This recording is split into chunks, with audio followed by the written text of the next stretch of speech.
Hey everybody, good evening and welcome to Old Iron Garage. Thank you for tuning in. So this evening I want to make a video. I'm going to try to keep it kind of short.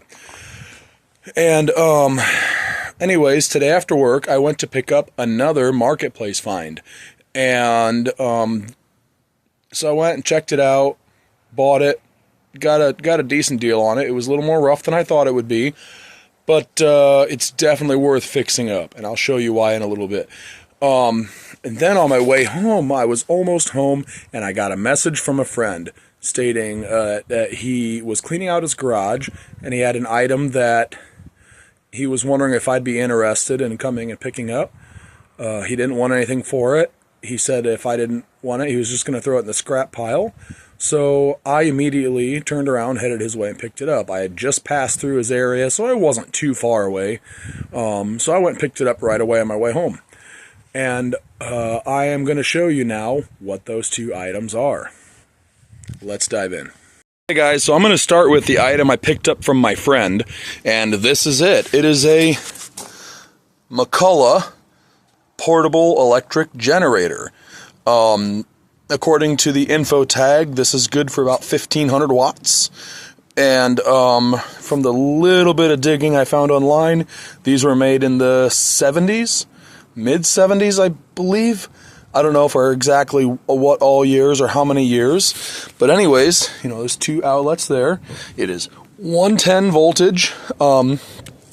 Let's spin it around. It's got a carrying handle here. It can be carried with one hand, though it is a little heavy for just one hand, but it's doable. And I'm sorry about the video quality. I was trying out a different camera and actually recorded this video earlier, and my phone does not support that camera. It's too high a resolution, so I am re-recording it now so that I can edit the video and upload it to YouTube for you guys to view. So anyways, the engine is a, I believe, 4. You can see a little bit of the remaining number there. 4 horsepower Briggs & Stratton engine. Now from the pictures I seen online, the original engine would have been black in color. So this is not the original engine. And I believe the original engine is actually, yes, I think I remember seeing it as a 3-horse Briggs. So this engine has been replaced at some point in time. I believe. I do not believe this is the original engine. All the pictures I seen, it was a black 3-horse. So, but in the garage, I do have a very fine running vintage black 3-horse Briggs. Exactly, you know, identical to this, but it's black and it's 3-horse, and it's from approximately the same era. So that would be a perfect candidate to put on here. And another reason why I'm thinking about swapping it on there, I am going to try to get this engine to run. I am going to try and save this engine. But one thing I saw on this engine is, that's right, there is water in here. Not only that, this engine has no compression. It has no compression. Now, it could have just stuck rings, meaning that they're not pushing out like they should. And by putting some kind of lubricant in there to help free things up, and if you can get the engine to fire and try to run, that can kind of bring them back a little bit, and compression can come up a little bit. But I don't know if I'm going to be able to save this engine. At some point in time, I'm going to try. But I believe I'm probably going to put my approximately era correct black 3-horse Briggs engine on this thing and see if that generator will put out any power. So that's one item. I'm going to set you guys down while I move this engine down, or this generator down off the truck bed.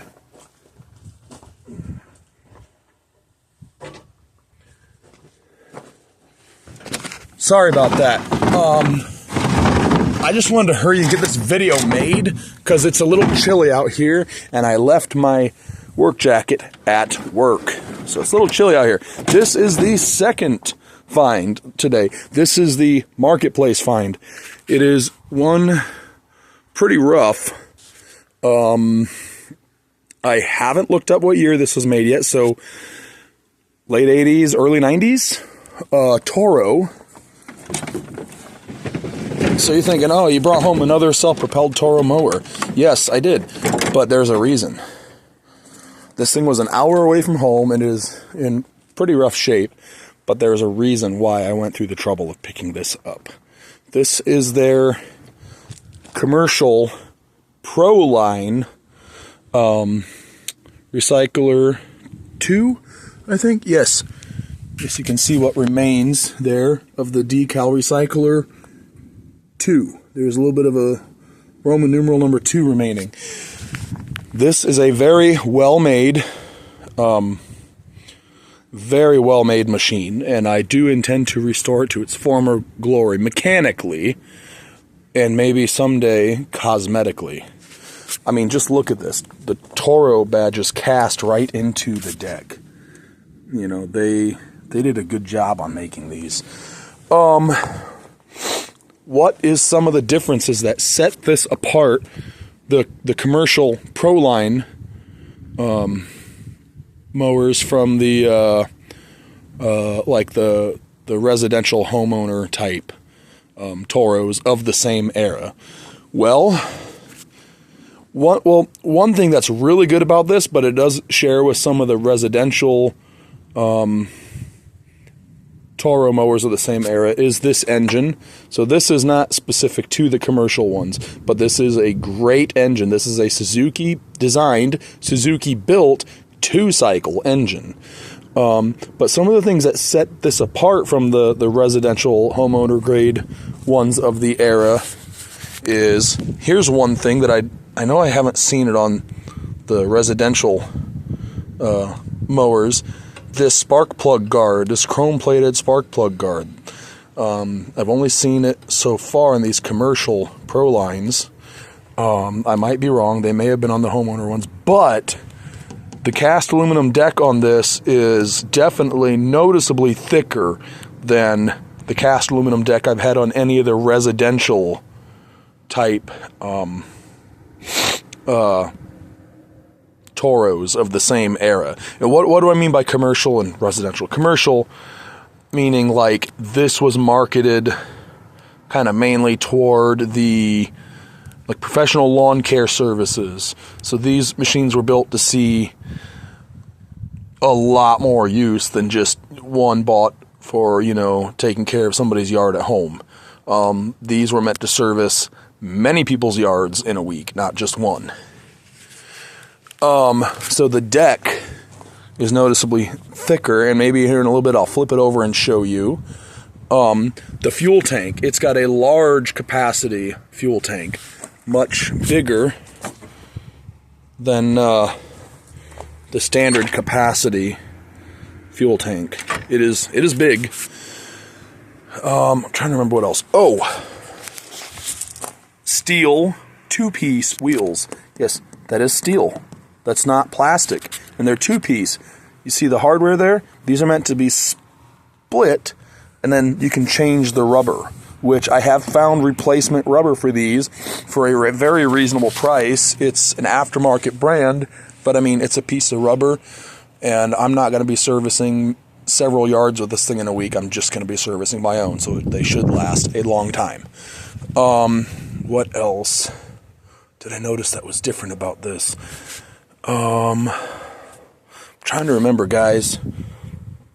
Oh, yes, this is really cool.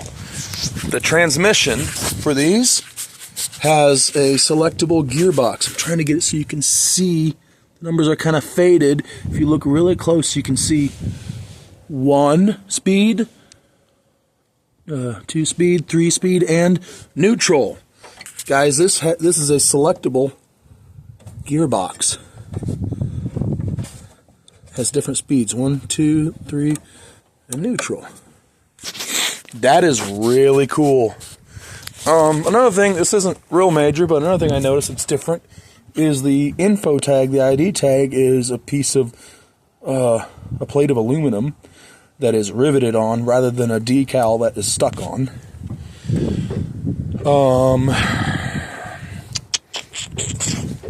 trying to remember what else I noticed that was different. I know I noticed something else. I can't remember. This thing needs some serious love though, guys, but I plan to give it. I plan to bring this back to its former glory and hope to get many years of service out of this thing. I did notice the engine is tight, and I'll show you in a second. But fortunately, my first vintage Toro I ever brought home had the same exact engine. The engine was good, the deck was no good, so I took the engine off to save for a mini bike project. But I'm gonna end up throwing it on here if I cannot save this engine. I don't think I'm gonna be able to save this engine. I think the damage is done. And earlier, I took the spark plug out and a little bit of water dribbled out. So I think that's why the engine is tight. It got water in it. It sat outside without an air filter or an air filter cover. Water went into the carburetor and into the engine. But anyways, so you can see it is tight.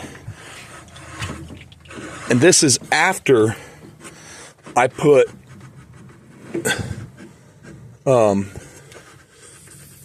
PB Blaster.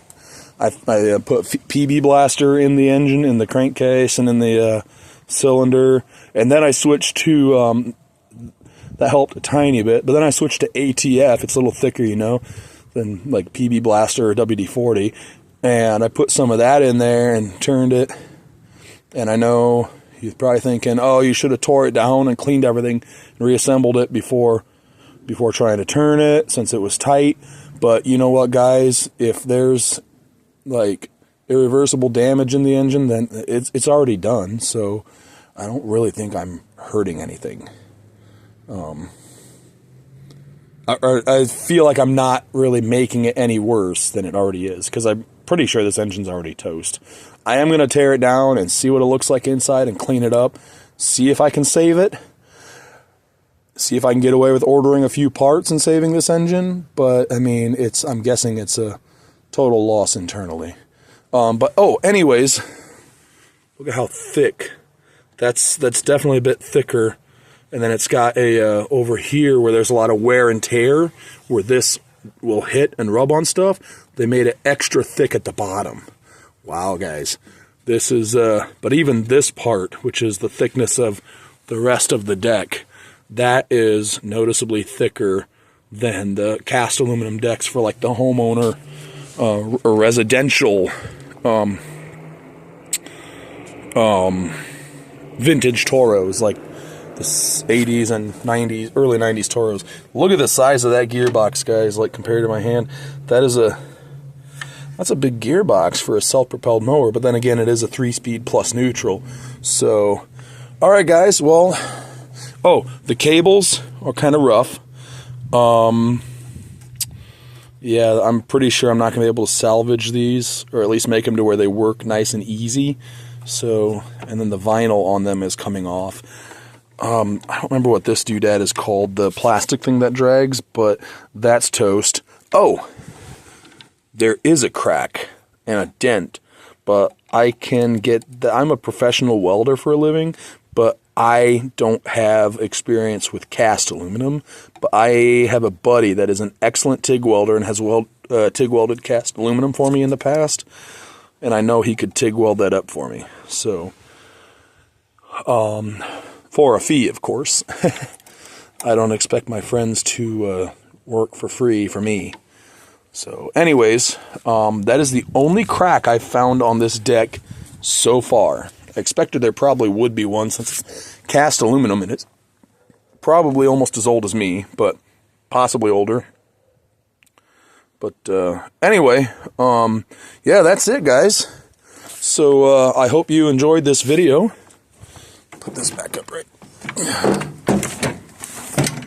Oh, and I am going to try to, once I get this up and going, I am going to try to find a bag for, I prefer a bagger to a mulcher. Yeah, I hope you guys enjoyed this video, and watch for videos on these two items in the future. I'm actually planning to get that engine off and start tearing it down tonight. Anyways, yeah, thanks for tuning in. I hope you enjoyed. Please hit that subscribe button if you haven't, and I will see you next time. Bye.